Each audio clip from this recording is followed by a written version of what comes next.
Welcome one, welcome all to volume 108 of the NFC East Mixtape. You can listen to this show wherever you get your NFC East blog podcasts all across the SB Nation network. You can watch this show on the Bleeding Green Nation YouTube channel. You can also watch it on the Blog and the Boys YouTube channel. If you listen or watch, you will see or hear whatever it is that you want to do. My awkward words. He is randomly gotten a BGN. I am RJ Ochoa, BTB. BLG. Happy Tuesday for us, Wednesday for everyone else. Happy Friday to all listening, and I have a new hat, RJ. And to all a good night. I bring, I try to bring some exciting visual elements for the YouTube audience, which I don't know that you always do. So here I am making a big effort. I get a lot of compliments on my background a lot, so I mean, I feel like I'm good there. Okay, but it's the same background each time. There's nothing new. But if you see, are you saying you have something? Are you going to talk about your hat? Is that what you were trying to get at? Yeah, I have a hat, but you have to. I'm not going to say what it is. You have to look at it. If you're, is it purple? I really. Is it It's purple? like a blue. It's blue. It's like a royal blue. Shade of blue, I guess. Yeah, and then yellow underneath, because I think that's like the Philadelphia flag. You know, it's the colors. Really? Philadelphia has a flag, like the city. Yeah. Look it up. Okay. Like Google it right now. Like I'm not gonna. And you should. I really not going. Well, remember I thought it was like the brotherly flag or something like that. Like, don't they have like? I thought the love sign was the flag, like the LOV. It's actually just a flag, and there's Rocky on it. No. If you have a hat on for the podcast, the Frankfurt Yellow Jackets, the Eagles blue in yellow uniforms. They're like ugly retro uniforms. They wore that one time. I didn't even know. I know the uniforms. I didn't know the like origin name for them. Well, so that is based on these colors and whatnot. Okay, so then that helps with the visual for what this color hat is. It looks purple to me. I'm wearing a purple shirt, but so you're wearing a hat. Philadelphia Athletics. You were explaining to me right before we started recording. The OG baseball team in the city of brotherly block LOVE. Successful sports franchise in Philadelphia history with 5 World Series championships. Do you know the second most successful team in Philadelphia sports history? At least for active teams, I guess. I don't know if there's like another technical thing, but like of the main ones. Like currently active, like not, you know what I mean? Yeah. Like, and it could have main teams. No like niche answer here. Like actually it was the Philadelphia Liberty Bells. I mean, it might be the Eagles. Yeah, it is 4 because they have the Super Bowl and they have the 3 World Championships they had before the Super Bowl era. The World Championships that nobody recognizes, right? I mean, if you're a Yankees fan, you certainly do. Wow. Well, who's third? Is it the Sixers?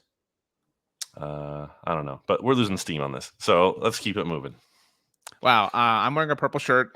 It says Donatello on it. It's from our friends at Homage, and I was going to ask you who your favorite Ninja Turtle was. Mine is obvious. I can never remember. Like, I need to look at a picture of it. I don't have it off the top of my head. Like, who is who and what has what. What weapon did they employ? See, I would have to look at all 4 of them and decide which one I want. I think we've talked about this before. Leonardo was blue with the samurai sword. And Donatello was the purple coverings with the staff. Michelangelo was orange with the nunchucks, and Raphael was red with the I think they're called sais, but the like hand dagger sort of things. The pointy things. Yeah.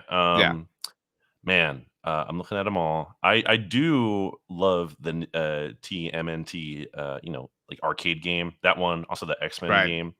If I go to an arcade thing and they don't have those, like I've been to a couple different things. Not to trash anyone in Philly, but I've been to a couple different places like that, and they haven't had those. And I'm like, what is going on here? And like, no Mortal Kombat. Like, come on, these are like the classics. You have to have these. I'm gonna go, I guess, with the sword guy. The main sword, the samurai sword. Yeah, the blue guy. The blue one. That's Leonardo. Okay. Wow. Well, I believe Seth Rogen is the person behind the revamped Ninja Turtles movie. So that's you, basically. I know that nobody's ever told you before that you sound like I've drawn that comparison, which I do not see for the record, but I have gotten it multiple times, which is strange. You sound like him a lot. I don't know that like the visual is there. I mean, Seth Rogen, I don't think is 6'5". So if he's not, then you're really missing that because you're 6'5". But I have one last tangential thing, and then we have a lot to get to, obviously, on today's mixtape. But if you're ready for the tangent, here we go. You brought up, again, when we were talking about the Philly Athletics, the Chicago Cubs. And our buddy Stats texted me over the weekend, and I think he was watching some NBA playoffs, and he was like, the city of Atlanta has the Falcons and the Hawks. He was like, is there another city that has two of the same type of thing as its mascot that are not the same? Great The way question. that Falcons and Hawks are both birds, but not the same sort of thing. So I brought up the Cubs and the Bears, and I was like, they both are represented, by the city of Chicago, or they both represent Chicago. And he was like, well, they're both technically Bears, and that's fair. But then this kind of took us into like a awesome rabbit hole where we were discussing all sorts of things, but we didn't come up with an answer to that question. So if you have one, that would be cool. No, I don't really. There's some like people ones. That like if you consider them both to be people, but that's kind of cheating. Like San Francisco, I brought up, has the 49ers, which would theoretically be like a coal miner, right? And then a giant, which is also like a human. Whatever. And I guess if you consider the Warriors, also a human, you know what I mean? But again, it depends how you classify these things. Well, we said the Lions, right? You said Detroit, the Lions and the Tigers. I actually brought that up, and I said it has like an Alice in Wonderland thing. Like I've always thought about that. Like they have the Lions and Tigers, but they don't have the Bears. Oh my! So okay, is that Alice in Wonderland? What I'm thinking of? I think it is. No, Wizard of Oz. Oh, no. Whatever. I was super close. Yes, I don't know, something. It is Wizard of Oz. You're right. Wow. They have the gray uniforms. They have the gray uniforms for the Lions to be like the Tin Man, at least. So they're really close to the full Wizard of Oz. Okay. That would be a fun, like, minor league, night at the ballpark. I feel like Wizard of Oz. I agree. Themed jerseys or something. So I had a spin-off question off of Stats, and then we're done with this, and we'll get to the NFC East news, obviously, of the week. This is our penultimate episode before the NFL draft. We'll have one that goes out next week, obviously, the day before. But what city, like, collectively has the best kind of group of sports mascots, color scheme, however you want to call it? Like, and if you're objective, like, I have a problem with Philly in that the color schemes are like so radically different from one another. Like the Eagles are so different from the Sixers and the Flyers. You know what I mean? Whatever. Like that's a tough scene. My nominee is Pittsburgh, and I know that's tough for you, but like I love how they're all the same color. Yeah, I mean, I've said that before. Anyone's going to say that because it's it's so unique. And I don't really know what comes close to that. But now I'm down the rabbit hole of what else is similar. Raiders and Warriors kind of have a similar, I feel like thought behind that. But if you're looking for something even more connected, you could say Nuggets and Rockies, or Dolphins and Marlins. That's really close. I never really considered that Nuggets and Rockies are like a similar thing. Like the DFW area has the Cowboys and the Rangers, and even the Stars are kind of like all, and the Mavericks, right? Like they're all kind of like the mascots are somewhat loosely tied together. That's cool. Ravens and Orioles too. That's a great one. But like that's also kind of cheating because the Ravens were founded, like basically in the 21st century when they were like aware they were trying to do that. You know what I mean?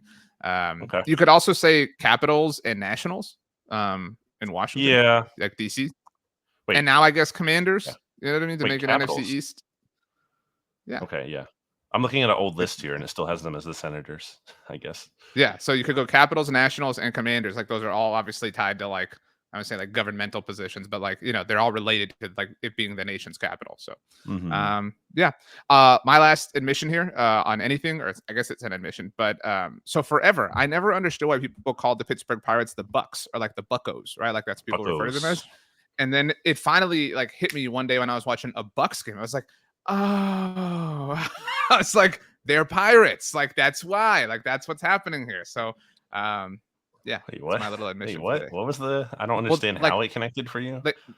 Because the Buccaneers are the Buccaneers, but they're like the Buccaneers because they're a version of a pirate, right? It's like a synonym for a pirate. So like that's why they call the Pirates the Buccos. You know what I'm saying? Because they're also Buccaneers. I guess in that sense they're also Raiders. So you thought it was like a different thing? They were just calling them that also wasn't. I never really like gave it much thought, and I never really like saw it written anywhere. But I would hear people say that, and I'd be like, I guess it's like maybe like a Pittsburgh thing, like maybe there's like a street name or something that like there's like an inside joke that I'm not aware of. So that was that was my moment. I do like an alternative sports name for something, like the Birds for the Eagles, or like the Bolts for the Chargers. Like that's kind of fun. A little colloquialism, is that the term? Whatever you want to call it. I like that little. I don't like the Bolts though because people also apply that to the Tampa Bay Lightning. You know I mean? My friend Abby probably isn't listening to this podcast because she's not the biggest sports person, but we did trivia one time and there was a question on there, like which team is named the Bolts? And thankfully it was a theme round. So all the answers were connected in some way. and Chargers didn't make as much sense as Lightning because I think it was all weather related stuff. But like, I was going to be very mad if if there wasn't that theme and if we got like marked incorrect for that. Because no, the Chargers are absolutely also called the Bolts, and it wasn't like which NHL team. It was just like which sports team. So right. Yeah. I'm not a fan of like teams having repeat names in different sports, like the Jets. You know what I mean? Like they're an NHL team, they're an NFL team. Like that would, it's like that's a name. You know what I mean? Like I'm sure that you run into that a lot with the Eagles. Like it's a really What popular about one. the same league, like the Reds and then the Red Sox and the White Sox? Like that's that terrible. bothers me. And along those lines, I think it should not be allowed for Red Sox players to have socks that aren't red. And similarly for the White Sox, like that should be like a thing. You know what I mean? Like why would you like whatever? Like I also sometimes the Red Sox wear a red jersey, like the like body of it is red and the font is blue, right? Like but that bothers me because the logo this is a big thing that you hate. Yeah, like it should all be in harmony. But anyway, I'm going to bring us back to football. There is a report that just came out this moment from NFL Network's Tom Pelissero that the Pittsburgh Steelers are working to finalize a trade to acquire Allen Robinson from the LA Rams. I actually read this morning about how the Rams were so focused on obviously, I want to say like acquiring picks, but on utilizing their picks. I think they have 11, if I'm not mistaken, for the 2023 NFL draft. So surely this will bring something. Everybody said oh man, watch out. Allen Robinson, Cooper Kupp, Matthew Stafford. Oh, they're going to go back to back and picks, blah, blah, blah, blah, blah. No. Rams. Eagles almost that's one of the few things that you and I are totally in agreement on. What about the Rams being frauds? More specifically, Sean McVay. Like you and I are really deep into that opinion, and a lot of people don't share that with us. So, yeah. And again, the Eagles almost tried to trade for Allen Robinson last year, and if they do that, who knows if they don't get AJ? Maybe they don't get AJ Brown instead. So that's kind of a crazy domino. And actually, it wasn't just like one of these reports where they had interest in him and they were one of the teams. There was specific reporting about like they were deep into it was not on the 1 yard line, but maybe on like the 5 yard line. It was like kind of close to happening, but it didn't. There's a world where Deshaun Watson is throwing to Allen Robinson in week 1 in Detroit, as opposed to Jalen Hurts throwing to AJ Brown. So sure. Wow. Speaking of, let's we've already bursted, like blown through, wasted whatever, like 12 minutes here. Jalen Hurts, the new deal, et cetera, et cetera. Like everybody's obviously aware of this. I don't know that there's like a hot take about this. Like, here's my take. Okay. There's pros and cons, right? Like that like are true, like in life, right? Like, give me the pros and cons, right? Of like whatever you're talking about. I think sometimes this is a new NFC East Mixtape thing, potentially. There are pros and truth. The pros are incredibly obvious, right? Like, like potential truths, maybe is the better way to put it. But like the pros are incredibly obvious. Jalen Hurts plays at an MVP level for the next decade, whatever. The Eagles have landed this quarterback, et cetera, et cetera, et cetera. I think a very solid pro is that, like with Carson Wentz, they were first at this. They didn't let Joe Burrow beat them. They didn't let Justin Herbert beat them. You know what I mean? Like soon enough, Trevor Lawrence is going to get to this. Like Dak Prescott's going to have an extension done soon. I would imagine Aaron Rodgers' deal is going to get massaged to a certain degree whenever he's traded to the New York Jets. So being first is always a good thing here, and that is something that Howie Roseman has understood from the very beginning. So kudos to him. The potential truths are that perhaps the 2022 Eagles are the best roster that Jalen Hurts will ever play with during his time in Philly. I don't think that that's like a ridiculous potential truth. That he may never be utilized as much as a runner ever again. And again, that's a good thing. Like I'm not at all indicating that these are negative things, but like who cares? Like if those potential truths are even realized to like the worst possible truth, if you're an Eagles fan, who cares? This was the smart thing to do. Like, what was the alternative? Like, if you're an Eagles fan and you're mad, like, what is the alternative plan? Like, oh no, it might not work out. Like, well, what are we gonna do then? I don't know. You're gonna figure it out the way you did with Carson Wentz. What was that now? 4 years ago. So, like, if there's an organization who has proven that they can be trusted to do this properly, it is the Philadelphia Eagles. As much as it bothers me to say. And even in that worst case scenario, I was kind of talking about this with Jimmy Kempski on BGN Radio. If you're looking at like what's the downside, the difference between this situation and with Carson Wentz is that Jalen Hurts has a no trade clause, the first one in Eagles history. But like, I don't think that's super meaningful in the sense that like if it's an obviously bad situation here and the team wants him gone, like is he really going to want to be here super against his will?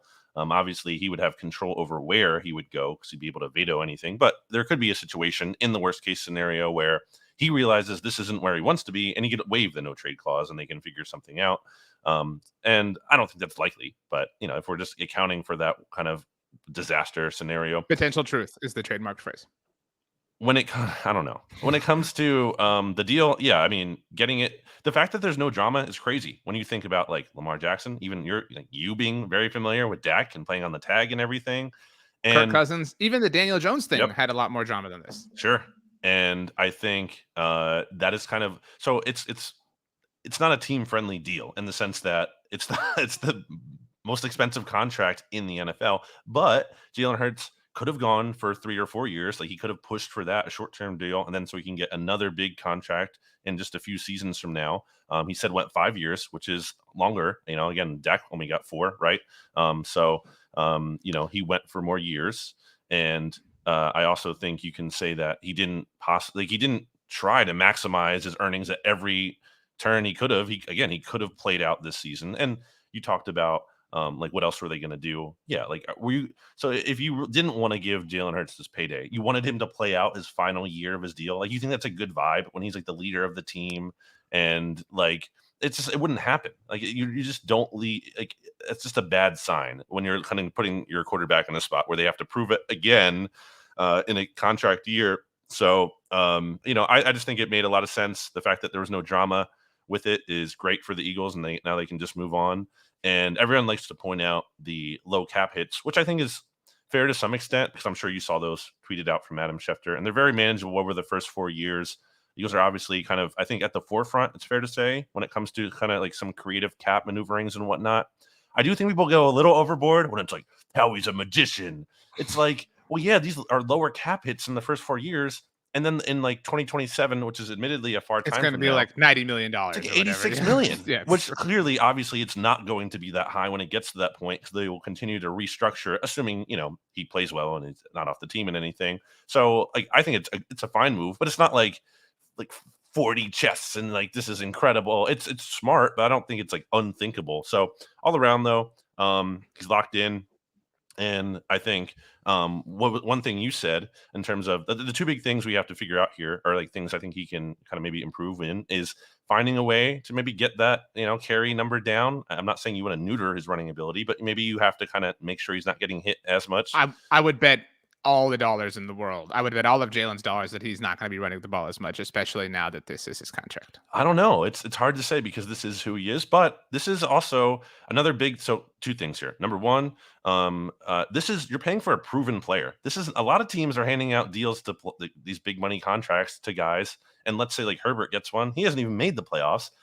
And now he hasn't made it. Interesting. I mean, he hasn't. Oh, wait, sorry. No, sorry. He did. He hasn't won a playoff game, is what I meant to say. But like Jalen Hurts has been to the Super Bowl, and like you could say very conceivably can win the Super Bowl. It's not like, can this guy win the Super Bowl? Yes, he can. That is his ceiling. Will he? I don't know. It's probably the odds are against it in terms of how hard it is to win the Super Bowl, but that's the definite ceiling for him. He's only 24. He could get better. But the other thing that you talked about there in terms of like, and a lot of people are like, only one great season. And that's true. That's the next biggest challenge because Nick Foles, Carson Wentz, he had a little bit more success, but like Case Keenum, there are these 1-year wonder quarterbacks. Even Ryan Fitzpatrick with the Jets, like the guys who can have really great years. The question is, can you stack these? And that's the next big challenge for him. I think a good example of that is Derek Carr, right? Like, again, like there's a lot of good examples. Like Nick Foles is like the supreme example with finding, didn't even have a great season. Although that 2013 year, I think we both agree a little bit underrated, but like obviously, I don't think underrated. I think it was properly rated, but it was crazy. The 2017 run is like what he gets credit for, and like it wasn't an entire season is mine. And even then, like the sputtering end of the regular season wasn't inspiring, which you've talked about many times. But Derek Carr, like what was it, 2016 when he broke his leg, and it was like he was playing like an MVP. Even Matthew Stafford has had like MVP-ish, like flirted with that level of play, sporadically throughout his career. And even obviously the Rams won the Super Bowl 2 years ago. Like he wasn't that dude the entire year. You know what I mean? But like his team wisely understood, like, let's surround him with a lot of talent. Let's do that. And that gets more difficult. Like if you do think Howie is a magician, I mean, obviously there's a lot of reason to believe that idea. I mean, it's more difficult now. Like, it's objectively more difficult to surround Jalen with talent. It makes, landing this 10th overall pick all the more important. It makes, obviously, turning that, into more capital, if he's able to do that, all the more important. Like, you're now going to have to find some cheaper avenues, and he's been very good at that, obviously, with Hassan Reddick and CJGJ and all this stuff. I do think I think it's a small percentage of potential truth, but I think it's a fair thing to say, like, well, it's one great season. Like, yeah. But you know what? Like, even if it was like, right, like, even if, like, in some extreme hypothetical, he was terrible for the future, it was the right thing to do. You know what I mean? Like, this will have never been the wrong thing. Even if he sucks and is terrible from here on out, and the contract ages poorly, it was still the right thing to do. The way it was the right thing for the Eagles to pay Wentz when they did, the way it was the right thing for the Rams to pay Jared Goff when they did. It's about, there's a risk, right? Like, oh, well, I only want to give away the $200 million if I know it's going to be worth $200 million. Welcome to the world. Like, that's not the way this works. You have, obviously, you can look at things in hindsight and clearly say, oh, that wasn't good. But you also, I think, have to, and we'll be talking about this when we're talking about, like, draft grades and stuff not too long from now. You have to, you can effectively analyze something with the information you have available to you at the time of that decision. And in that vein, and I put this in that phrasing in my article for Bleeding Green Nation, like, with all the information that the Eagles have at this time, this is a very good bet.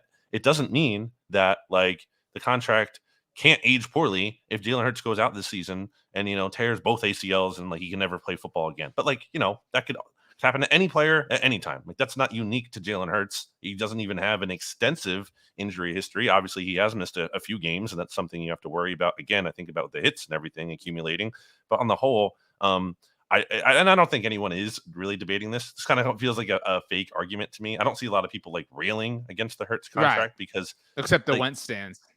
I mean, all right, that's not a real thing.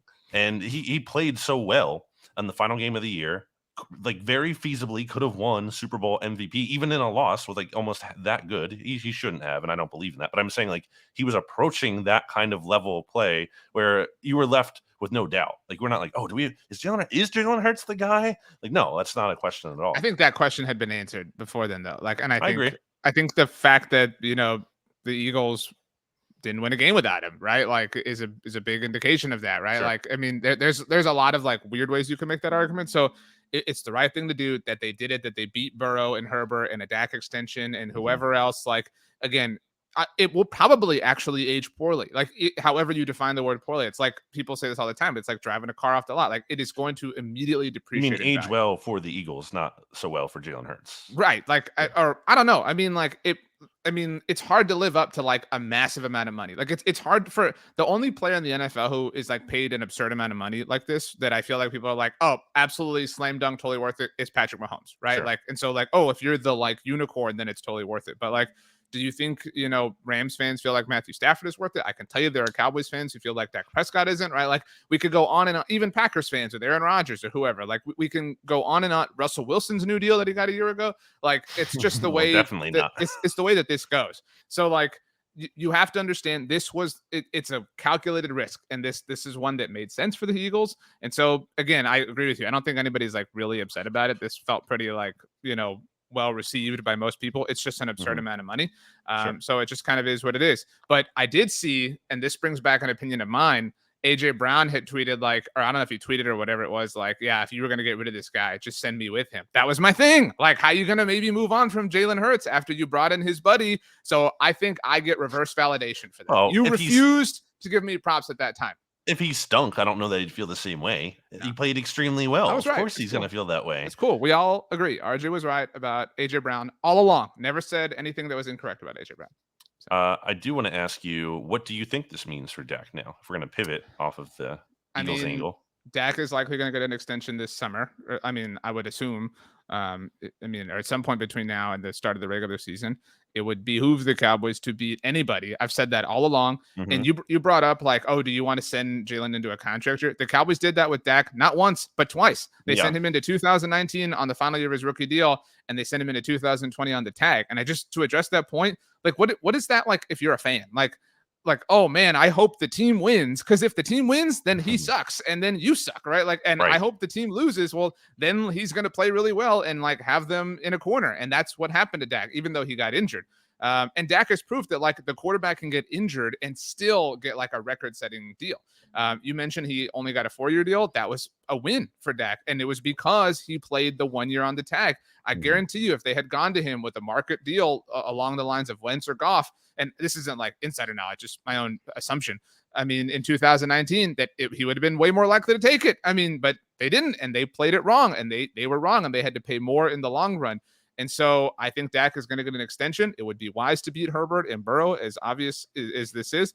I don't know that he'll. I mean, how do you not come close to $50 million? And people are going to be, well, he's not as good. Blah, blah, like, who cares? Like, this is supply and demand. This is a world of market rate. And this is another reason why you shouldn't be upset if you are somebody who somehow is. You're freaking out about the $51 million, whatever it is. It was 2 years ago, Brandon, that people were like, oh my gosh, this dude's making $40 million a year.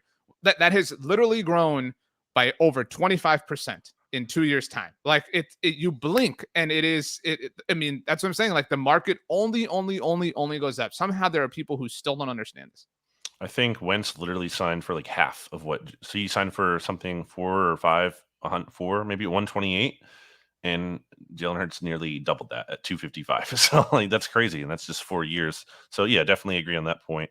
I guess two questions or two maybe comments. Number one, comment: the guarantees for Jalen Hurts only like 173 million only. I think that's kind of a win for the Eagles in that, we're talking about the Deshaun Watson contract and how that impacts the market. Are you going to have to pay a fully guaranteed? They didn't. And then number two, just quickly on that, I think that is, and I'm not like accusing the Eagles of anything, believe me, but like given that Lamar Jackson hasn't gotten obviously what he's seeking, which is the fully guaranteed money, it seems like the other NFL owners are falling in line to not let the Deshaun Watson deal be the precedent. Like they're falling in line to let that be the outlier. We're not going to do this. You know what I mean? And like, this is another example. If you're Lamar or if you are Herbert or Burrow, it's like, well, yeah, Deshaun got a, fully guaranteed deal, but Jalen Hurts didn't, you know what I mean? Like whatever. So like, it does seem like the league is protecting itself. That's just my opinion. Yeah, I think that's, but like for if we're looking at wins for which side, the Eagles got some, I think the Eagles got one of the best players in the NFL. Like the Eagles win no matter what they're paying. I think it's a win-win. I think Hurts got some, good financial security as well, especially for a player who hadn't made a lot of money, considering he was a second-round pick. Relatively, like he was only set to make $4 million this year. Like he got like a lot of increased security instantly, and didn't go through a season this year where he got hurt, and then his market might be lower. Who knows? I guess the other thing is, do you think Dak will get more per year than Hurts? I mean, if you believe in the laws of supply and demand, I mean, why wouldn't he? You know what I mean? Like, again, like you have to let go of like, and I'm partly talking to you, but you have to partly let go of like, oh, he sucks, he's not good, blah, blah, blah, whatever. Like he has proven to be a very, very top option franchise quarterback. This is a pass fail question. You know what I mean? That this isn't like a grade on a letter. Like, you know what I mean? This is just a simple yes or no thing. It's a flow chart. Are they a viable franchise quarterback? Are they a top tier franchise quarterback? I don't know where you or whoever is listening wants to rank Dak, but if we're all serious here, like he is. And so like, how can he not? How can Dak or Herbert or Burrow or Lawrence next year? How can none of them top the figure that Jalen Hurts just reached? And that's why it's important to be first, to be soon, to not wait, to not drag your feet. I mean, that's a lesson that I would have hoped the Cowboys did learn throughout the course of the last 4 years when negotiating with Dak on the final year of his rookie deal. So, I mean, yeah, I don't know how he doesn't in an objective sense. Who were the last 3 Super Bowl winning quarterbacks? I don't know what you're like. It's Patrick Mahomes, Matthew Stafford, and Tom Brady. So that's kind of goes against the like you can't win with an expensive quarterback. I mean, those all work. Although Stafford won on his last deal with Detroit, like before the extension. They didn't adjust it at all? No, not before then. Like he got the extension that put him at 40 a year ago, like after they won. But it was still probably a big cap number, though, right? I mean, it couldn't have been like a tiny cap number. At least to your point, like if you want to throw an umbrella over it, they were all quarterbers who were on their second contract with the team. So, at the very least. Like they weren't on their rookie deals. I think it's a little overstated. Like you have to win with a, cheap. People lean on the like they can't take up more than, what is it, like 12.5%, 13.5% of your salary cap. No, like, I mean, it's stupid. I mean, that people say this and whatever. And like, I recognize there's a lot of data to support that. But like, if you're obviously it's an advantage if you don't have to have that, but it's not like realistic. Here's my question. Like, could the Cowboys win the Super Bowl this year? Yes. Yeah, they're right? a contender. Sure. Right. So like if they did, they would disprove that. And it's not because Dak is on a second deal or his rookie contract. It's because they were aggressive in team building, right? Like they traded for Stephon Gilmore, Brandon Cooks, and like, you know what I mean? They like that. That's what it takes. It's not like a matter of like, oh man, our quarterback's making 1% more than he needs to be for us to be able to win the Super Bowl. Like it's a stupid, like lazy thing for people to lean on. But yeah, I mean, how could Dak not? You know what I mean? Like, people want to be like, well, I don't know, man. I would only pay him like 48 a year. Like if who would agree to that? Like it's so silly that people like, are you hungry or not? Like you need dinner, and it's like, well, you would pay $48 for this meal, but you wouldn't pay $50 for the meal. It's like, well, are you hungry? Because like, what's the alternative? You're just not going to eat anything in this case. And obviously there's in a different world, there's other places you can eat. But I'm saying like these are your options. You can either eat for $50 or I've picked up tweets in my mentions that are like, I'm taking Max Duggan in the 7th round. I think he's the next Brock Purdy. So like, again, it's just like these That's things. That's a good plan. These things happen that like feed and perpetuate these silly ideas and these. If he was the next Brock Purdy, you would take him earlier though. That's the thing. I know you're not saying that, but like, well, like that was we brought that up last week about the 2nd round picks. Yeah. And like Jalen is like a supreme example of that working out. But like, Ron Rivera was saying that like he thinks Sam Howell or whatever is the next, Brock Purdy, which is very dumb because if he did, you would have had more faith in him then. Or yeah, you would have started him before the final game of the regular season, but whatever. Okay, so I think we've covered all the Jalen stuff. I think we've covered the Cowboys sort of and like the impact that it's had on Dak. Not a lot going on at Dallas. It feels like kind of a slow... super chill, man. I the only thing is like, I mean, every mock you look at, like, and by I'm talking like the adult mocks. You know what I mean? Like, I'm not saying they're kid mocks, but like the national mocks, it's tight end. Nickelodeon's mock draft. Yeah, that's a thing. That's going to happen at some point in the future. I really believe that. With the 14th overall pick, Patrick Starr. Someone gets slimed and they get drafted. That'd be kind of fun. Yeah. Daniel Jones got a new deal this offseason. What is you had a few Giants notes. We have a lot to get to with the Commanders, but what were your Giants notes, I guess, for us to sweep over? Saquon hasn't signed the tag and therefore not eligible to participate in activities at this point in time. Look, like on the subject of drama, Tony Pollard is the only dude who has been tagged that signed it this offseason. Like it has been a super drama-free offseason for the Cowboys, which is part of what is feeding my excitement for the team, which is really cool. But I'm not saying this is like, soaked in drama, but like it is a dramatic thing, right? Like he's purposefully not signing the tag. I do think that when I said like not a lot is going on with the Cowboys, to be clear, that's not like an indictment. That's typically a good thing when you're not having some kind of big dominating storyline. Real quick on the Nickelodeon thing again, they should have at least one pick each year in the first round where it's like the Nickelodeon pick, but you don't know when it is. So at some point, Roger Goodell is out there on stage. Something like pops up. Yeah. No, he gets him in the pick or whoever they get slimed at a random time. He doesn't know when it's going to come, and he just gets slimed. Yeah, I think the kids would love that. It'd be a fun way to get the kids involved. Like, and then the suspense of it all. Is this going to be the pick where he gets slimed? Anyway, this is just a free idea for you, NFL. Shouldn't we take a break, by the way? Okay, let's take a break. Hear a word from our sponsor. Welcome back. While we were gone, great. Brandon told me what your favorite Nickelodeon show growing up was. I'm going to have to say, Hey Arnold. My wife says that our dog Bear, sometimes he looks like Hey Arnold because his ears like kind of poof out. And so he does kind of look like a football head a little bit. I'm a football guy, football head. It's football family, right?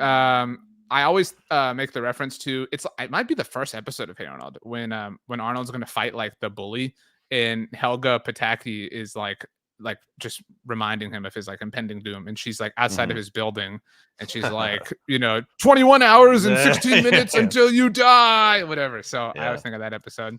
It's funny. It's a funny show.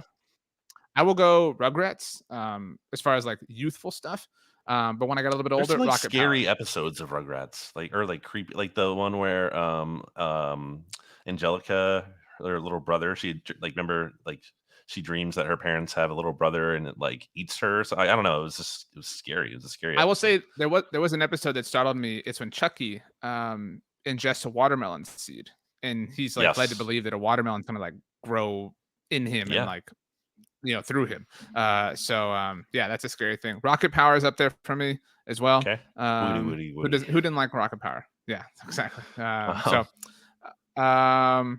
the New York Football Giants. I think this is I think I put on the doc like holdouts in air quotes there or actual quotes. I'm doing air quotes because like this doesn't really matter for the time being. Missing OTAs. They're not even practicing. They're just working out in the building. They're just like doing weightlifting and running around on the field, I guess, that kind of stuff. But there's Bear. Hey, Arnold.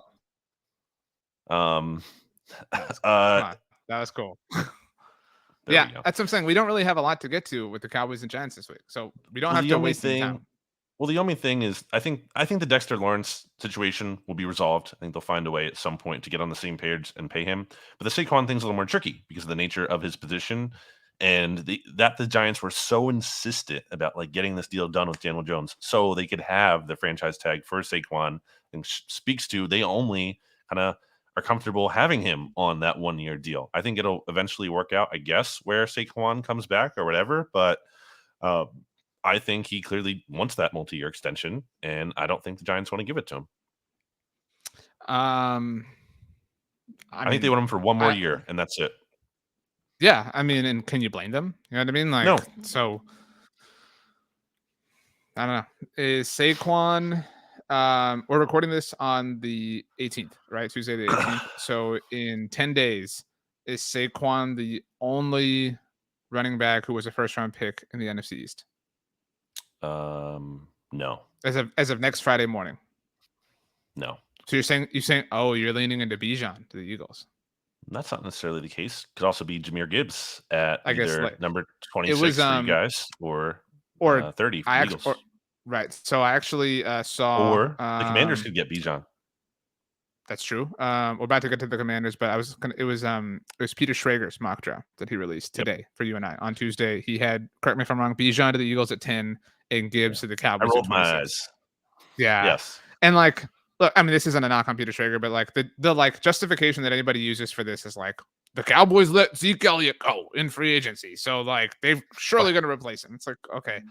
By the way, on that, remember like when it came out, like, I don't know, 3 weeks to a month ago now, that like Zeke wanted to wrap up his decision between the Bengals, Eagles, and Jets in the next week or so. And, it's been a while. Yeah. It's been a while since that happened. I do have a thing on Bijan that I was thinking about recently, and like it's just the way people, and I'm not trying to knock the prospect, and I get why people want to have fun. I don't knock that, but I think the way people talk about it is just unrealistic in terms of like what it could actually look like. Which team in the NFL that has a running back that you're like so afraid of? And that's like, it's just such the big driver. The Niners are the only one. But also that's like, okay, that's part of their offense though too. Like they're off. It's not just him. You asked the question. Okay, okay, that's one, right? Yes, one. Okay, one who's very good. And he's not, wait, what is he also good at? That scares you. It's not just running. I agree with you. It's catching the ball as well. We agree that Aaron Jones is a very good running back, right? Like sure. 6'7", but right? Like is anyone like, just like can't beat the Packers? But play my game, right? Like, so he's like a top 6'7" running back in the NFL, right? Aaron Jones. Mm-hmm. So even the Aaron Rodgers list Packers, Eagles are playing them. Are like among your list of priorities, like where does Aaron Jones fall?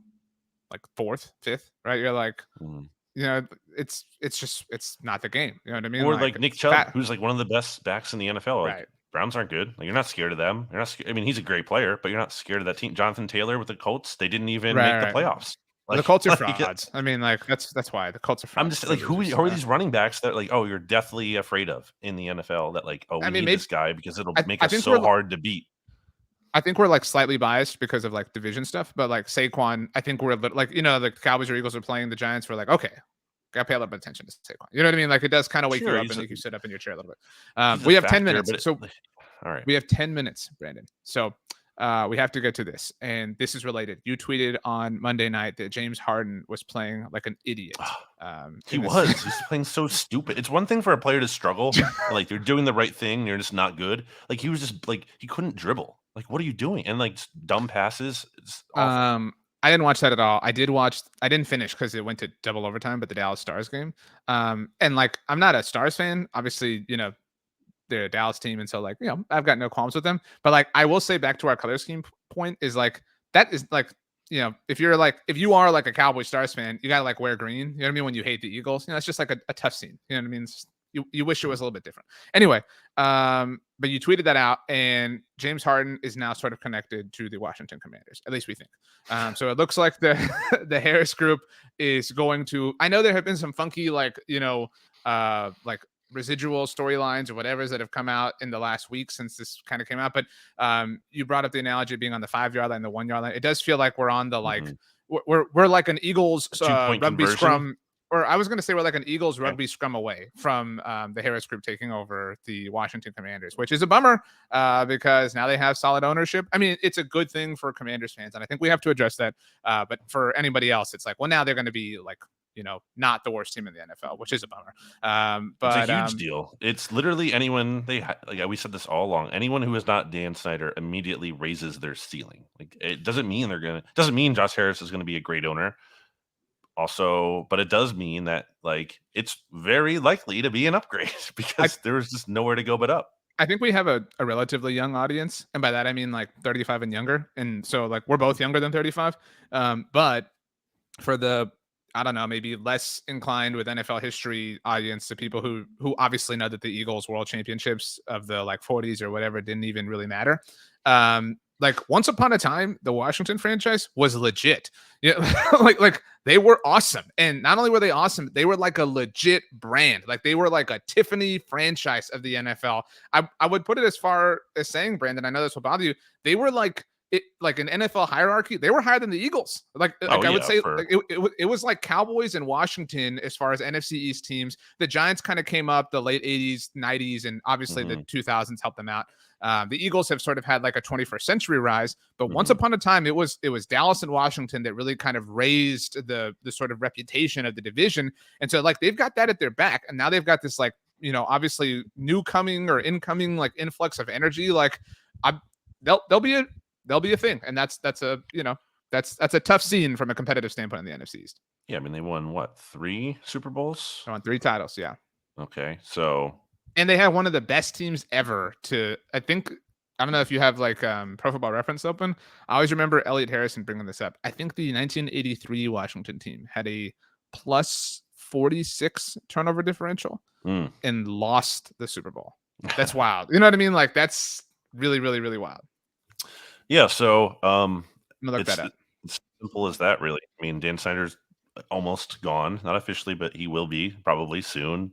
And the new owner is going to absolutely make new upgrades, you would think, in terms of like probably new stadium at some point, but in the short term also, or maybe shorter term, depending on how long it takes, new practice facility that is maybe closer to the stadium and everything. Because we've talked about that before, how like now everything is like so far apart, at least relatively so, and not convenient. So, and just because you fix all that doesn't, again, necessarily guarantee the team is going to be great and back on the right track, but it's unquestionably a step in the right direction towards that. And it's also, just from a fan perspective, it just has to be so exciting. And we actually had Jamal on Eye on the Enemy, John Stolnis this week, and like he was talking about his take on the ownership change and everything, and just you could just hear the excitement in his voice. It's like, oh my gosh, like he also said like at one level, like he doesn't even almost know if he can enjoy it because like he's been so broken and beaten down and like conditioned to be disappointed and just to not have faith in some ways by the Commanders. But at the same time, there's also this feeling of hope for the first time in a very long time. And they have a lot to get right in terms of quarterback. And, I'm guessing they're going to have a new head coach with a new ownership group and everything, and probably new GM as well. So new vibe, new energy. You know what I mean? Like it's, by the way, just to land my point. So the Eagles last year, very, very, very good team, right? Like just to stay on brand here, 477 points scored, a point differential of 133. What do you think the 1983 Washington team's point differential was? You said Eagles were plus 183. Yeah, I've moved away now, but like they scored 477 points. This Eagles team, they scored 1 million points, right? Like it felt that way. Say plus 202. You're very close. They score plus 209 point differential.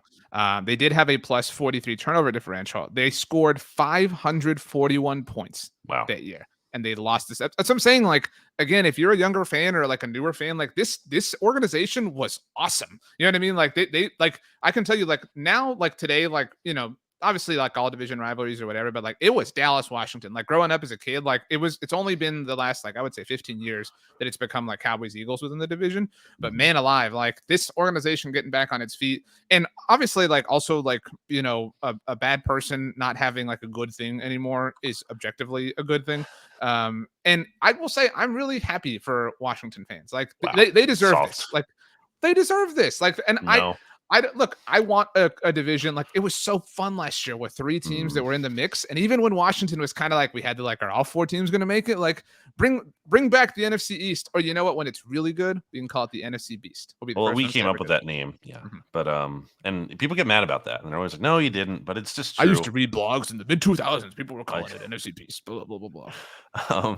I mean, it is kind of crazy that like, we were just able, it's something maybe, you know, we might come to realize, not, I don't think you and I, but the royalty, if you will, just like that we took for granted, the fact that the Commanders are just every year, it's not that they can't have a year where they win the division or something. Sure, they can have a good year mixed in there at some point, not impossible, but from a bigger picture perspective, they're never a threat to actually do anything in terms of except for RG3, which looks scary at the beginning, but that was very short lived. Obviously, they've never been a threat to actually like seriously make noise, and it's been very nice for the Eagles and Cowboys, especially for the Commanders to be like that for so long now, and the Giants, obviously, who I think are getting better, but for a while there were just like DOA. And to your point, and liking the division being more competitive, well, guess what? It is. It automatically, even if it takes time for this new ownership group or whoever they hired to find their footing, they're going at some point. They are because how bad Snyder was, they will accidentally luck into having a nice little stretch probably at some point. The ship is no longer headed 180 degrees or like headed south. You know what I'm saying? Like it takes a long time to like turn 180 degrees all the way around. But like to your point, like the turn has begun. Like however long it takes, like they are moving less south than they were as a franchise. And again, good for their fans. I know you're bummed because it's the Harris Group, and so you like have this weird like, oh, the owner of my favorite basketball team can't own a rival of my favorite football team. Like it's not weird. It's whatever, dude. Is it a fun vibe if you're an Eagles fan or a Sixers fan? Is this a cool, are you fun at thing? Any point ever in your life on Monday night when you tweeted that James Harden was playing like an idiot, were you at any point like, oh, I'm having such a hard time enjoying this Sixers game because Josh Harris is going to be the Commanders owner? I mean, not in the game, but the bigger picture, I am. Like, and also wondering, there's also things that factor in there in terms of like, the Sixers, are they ducking the luxury tax because they wanted to buy a football team? Then yeah, I have an issue with that as a Sixers fan. When they're doing things that are potentially benefiting another franchise who happens to be a division rival of the other team in the city, then yeah, how is that not problematic and how is that not annoying? And they did do that, by the way. They did duck the luxury tax. A sub storyline of all this is that Magic Johnson is now a rival of ours because he's part of the like ownership group. Magic Johnson tweeting out the Washington Commanders are a team based in Landover, Maryland. Just like the very obvious Magic Johnson tweets, or like I don't know. You know what I'm talking about. I think those are always funny when he just tweets something that's incredibly obvious. It's Magic. His tweets are something else. Sometimes I say that they're magical because his name's Magic. You know what I'm saying? Yeah. Speaking of tweets from people on Twitter that not a favorite of mine, the craziest thing I've ever seen. Well, that's a high bar, but one of the craziest things I've ever seen on Twitter, I don't know if I've talked about this before, is OJ Simpson's first tweet.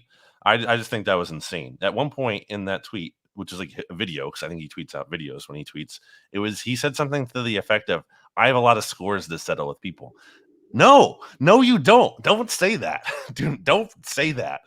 So I think about that often because it was a crazy thing to say. But anyway, it's not a good vibe. It's just not. You can't say it is. And again, there have been issues. It's not a good vibe from a competitive standpoint. It is a good vibe, obviously, for the Commanders. Like this is like if like the age group I mentioned, if you're like even 40 or younger, you know, this is like arguably the greatest day of your like Commanders fan. Oh yeah, they shouldn't care about the Eagles or Sixers connection because they just hate Dan Snyder. So any owner is better. So they'll gladly take that.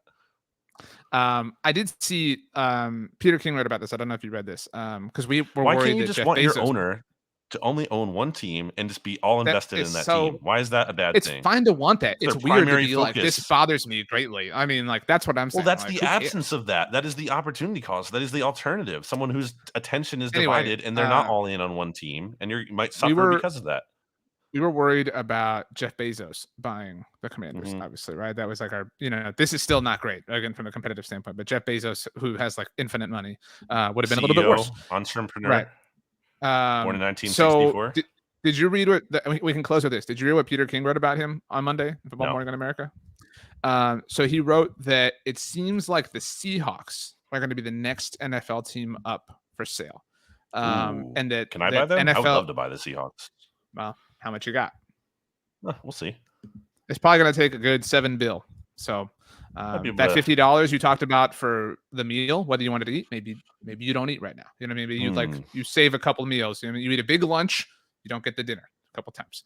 But anyway, I'm going to fudge these details, but it was something like if the Seahawks are sold like before the year 2024, that 10% has to go to the state of Washington. I don't know why. Like, I don't know what legal situation this is. But so it's going to take like another year or so, maybe 2 years for the Seahawks to be up for sale. And Peter King wrote that like NFL owners are, these are my words, I'm paraphrasing, like quietly, but like definitively urging Jeff Bezos to buy an NFL team. Right? Like they want Bezos in the club for obvious reasons. Well, so, yeah, I mean, and if you're Bezos, like if you're whoever, who would you rather own? Like the Commanders or the Seahawks, right? Like, and so like it makes sense that he would have wanted to wait. Plus, like Bezos is this like isn't Seattle like more of like his vibe? I feel like I was gonna say, well, I think it's based there, right? Isn't it? Or like, isn't there's it's based. Amazon is based in Seattle, so like that's what I'm saying. Like their headquarters, their headquarters are in Seattle. Yeah. Okay, that's a different thing, but yeah, like it just fits. So like my point is like we may be putting like a bookmark in the like Bezos NFL ownership subject, but like it is going to come back up again, I think, at least in a year and a half. By then we'll be on 200 episodes of the NFC East Mixtape, of course. I would very much prefer him to be in Seattle as opposed to Washington, because again, that would be, I think, very bad. I would say also, come on, Jeffrey, you can do it. Pave the way, put your back into it. Tell us why, show us how. Look at where you came from. Look at you now. I really don't know what that time. Like I said, you'll figure it out. Or you won't. Let's get out of here. As we do. I would like you to come up with the final question. I wanted to give a shout out to Gorillaz. Paper Towels. Familiar with the band? No, Gorillaz. Feel good. Yeah. Yeah. Good. Their new album that came out in February, but I am slow, I guess, relatively so, on discovering it, called Cracker Island. Some big name features on there. You got Stevie Nicks from Fleetwood Mac on there. You got Bad Bunny and some others. I think it's a fun time. You gonna say the Hey Arnold thing again? Nope. You muted your microphone instead, so people can't hear Bear barking. Which I think he still is. And RJ, is pointing to his microphone and is telling me to vamp. By the way, you should check out Righteous Felon Craft Jerky by going to righteousfelon.com and using discount code BGN15 for 15% off your order. I like to, fill in plugs while RJ is trying to get Bear out of where he is or get him to stop barking. But anyway, good album, Gorillaz, Cracker Island. Give it a check. But this inspired a question I had. Go ahead. Okay, so I have a question for you. And I know we have to get out of here. If you were on Cracker Island, where there were a lot of actual, like, the snacks, crackers to eat, what would you really hope to be on that island? Graham crackers are underrated. Wow. I don't need a s'more. Man, what is going on here? You go, Brandon.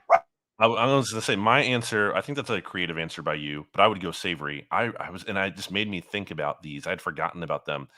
I don't think they have to just be Ritz brand, but I think they might have been the cracker that is half pretzel on one side and then half cracker on the other side.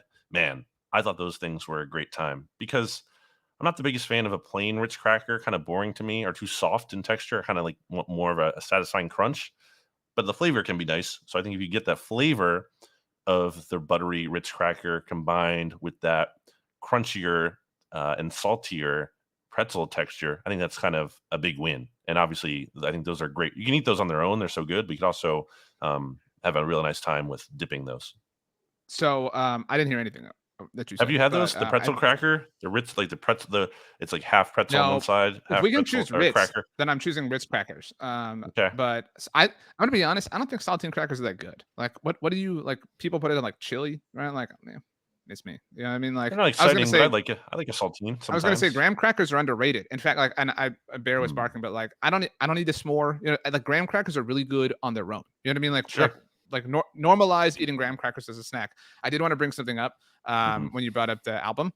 I haven't listened to this yet, so I can't vouch for it. But I saw good friend of Blogging the Boys, Pat Doney from NBC in Dallas, tweet out there's a new Fall Out Boy album. This is kind of like up our alley. We both like some alternative rock. You know what I mean? Like, I never listened to Fall Out Boy a ton, other than the hits. Just I only know the hits. Probably like Thanks for the Memories, or whatever. Thanks for the Memories, which is weirdly spelled on the track title. Did you ever notice this? No vowels. Is that really? I didn't know what it was. Is there a reason for that? Yep. Like a deep reason? Mm-hmm. The song "Nobody Puts Baby in a Corner" by Fall Out Boy. I've told this story before. I was really late to watching Dirty Dancing in life, but so I love that song. And when I finally saw Dirty Dancing, and Patrick Swayze's like, "Nobody Puts Baby in a Corner." I was watching. I was like, "That's the song." I was like, they stole that from Fall Out Boy. So it's very strange. But I saw Pat Doney tweet out that Fall Out Boy's new album is apparently like the From Under the Cork Tree album, which featured "Nobody Puts Baby in a Corner," "Dance Dance," "Sugar We're Going Down." There was another song that was called like "Our Lawyers Made Us Change the Title of This." Nice. So I just pulled it up. It's called "So Much," and then in parentheses is the word "for." So much for Stardust. And it's kind of appropriate that I was bringing this up because I don't know if you can tell, the cover is a dog barking, and that I was trying to bring that up when Bear was barking. So wow, that's what made you think of it. No, you made me think of it when you brought up the album, and I was looking for it, and the bear started barking. So the poetry in the air was just really nice. So, wow, we talked about a lot of stuff today. Wow, I would say give I have us the perfect ending to the podcast. Give us your favorite video game. I don't know. You're supposed to say Ninja Turtles, the arcade game. I mean, I think Banjo-Kazooie popped into my head, but I have a one-liner. Give us a perfect ending. The episode. Pete Wentz doing a lot better than Carson Wentz.